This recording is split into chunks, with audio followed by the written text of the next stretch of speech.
my thoughts and my stance on this, but I haven't spoken directly because I don't know what to say. I am so sad and I am so angry. So tell me about your birthday party. Am I invited? Yes. Yes. That's why. Why don't you have one here on the West Coast? Because I work all the time. Okay, well, maybe I have one at your house. Where's that? Now, what time would your party start, let's say? Like 9:30. Really? That early? Yeah. I could make that. Right when Diddy's name started blowing up all over the internet, something else happened that had people raising eyebrows. Reports started floating around online saying Ellen DeGeneres allegedly disappeared right after the accusations around Diddy started making noise. No big announcement, no explanation, just gone. That's when people started asking questions. Why now? Why leave when everyone else is staying quiet? And why hasn't she said a word while the internet is on fire? It's so weird when you see like a lot of people saying that someone who seems so nice is not nice at all. She doesn't seem nice, but that's people have a very poor judge of character. She doesn't seem nice. It seems forced. Then old stories started coming back up, stuff people whispered about for years. Former workers, guests, and insiders repeating the same thing, that the Ellen people see dancing on TV isn't the same Ellen behind the scenes. Rumors suggest once the cameras were off, the vibe flipped completely. And then Joe Rogan jumped into the conversation. He didn't yell, he didn't accuse, he just said enough to make people connect the dots. And once those dots connected, everything changed. But that's just the surface. That's another one of those. Like, I'm so nice and I'm so sweet. Being behind the scenes. But I could think of you of starting a party at like midnight. Like, what time will it go till? That's a different type of party, though. No, I know about them. You clicked this video because you want to know what really happened between Ellen DeGeneres, Joe Rogan, and P. Diddy. The stuff nobody explains clean. No fluff, no fake hype, just the real behind-the-scenes talk. That's exactly where we're headed right now. So make sure you hit subscribe and tap that bell, because when the next piece of celebrity drama pops off, you'll already be locked in. Before Ellen, before Joe Rogan, before all the silence and rumors, everything starts with Diddy. For the last few years, Diddy's name hasn't just been tied to music or business anymore. Accusations surfaced that shook the whole industry. Lawsuits, investigations, and stories from people claiming they were around him started stacking up fast. And this wasn't one of those quick celebrity scandals that disappears in a week. This one stuck. Every time new information came out, people started looking deeper, not just at Diddy, but at everyone connected to him. Who was around back then? Who stayed close? Who suddenly stopped talking? That's when the conversation shifted, because when something this big blows up, silence starts feeling strange, especially in Hollywood, especially when the stories stretch back years. Fans weren't just asking what happened, they were asking who knew, and more importantly, who's staying quiet now. What is the date today? I completely, Thursday. Yeah. Thursday? The 20th. I was completely wrong, wasn't I? I had the dates wrong. Yeah. All this time. Diddy, come on out. That's when eyes started moving away from Diddy himself and onto people who hadn't said a single word, and one name kept coming up. But that wasn't the whole story. Once the noise around Diddy got louder, people expected certain voices to jump in. Not to take sides, not to accuse, just to say something. Especially people who built their whole brand on being open and outspoken. Ellen was one of those names. But instead of a statement, there was nothing. No post, no quick comment, no subtle message, just silence. And in today's world, silence doesn't go unnoticed. It gets analyzed. That's when reports and online chatter started spreading, claiming Ellen disappeared right as the controversy was heating up. No confirmation, no official explanation, just whispers moving fast across blogs, comment sections, and fan pages. People started asking why the timing lined up so perfectly. Was it just a coincidence, or was it distance by design? Then the old conversations came back. Stories from years ago about how Ellen treated people when the cameras weren't rolling. Former employees had already spoken out in the past, saying the behind-the-scenes energy felt cold and tense. Those stories didn't disappear, they were just waiting, and now they resurfaced hard. Fans started connecting dots, not with proof, but with patterns. A public image built on kindness, private rumors saying the opposite, and now total silence when everyone's watching. Some people defended her, saying staying quiet is smart. Others felt let down, saying someone with that much influence should speak up. Either way, the silence stopped feeling neutral, and the longer it went on, the louder it became. But that's when another voice entered the picture, and it changed the whole conversation. Of your show, where everybody's walking around afraid for their life, and it's like Abu Ghraib, where they're hooked up to wires, and they Dogs have like around them. Yeah, she's got dogs and hoods.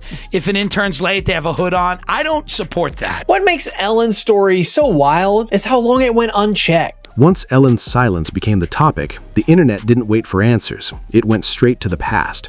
Old stories, old clips, old rumors that never really went away suddenly flooded back like they were brand new. People started digging up interviews, resurfacing comments, and reposting things former staffers had said years ago about what it was really like behind the scenes. The same pattern kept popping up in different places. On camera, Ellen looked warm, funny, welcoming. Off camera, rumors suggest it was a whole different energy. People claimed the smiles stopped once the lights were off. Some said the environment felt tense. Others said kindness was more for the audience than the staff. None of this was new, but the timing made it hit harder than ever. Fans started saying the silence made those old stories feel less like gossip and more like unfinished business. Comment sections filled up with people saying, "We tried to tell y'all," while others pushed back, saying rumors don't equal truth. But once social media grabs onto a narrative, it moves fast.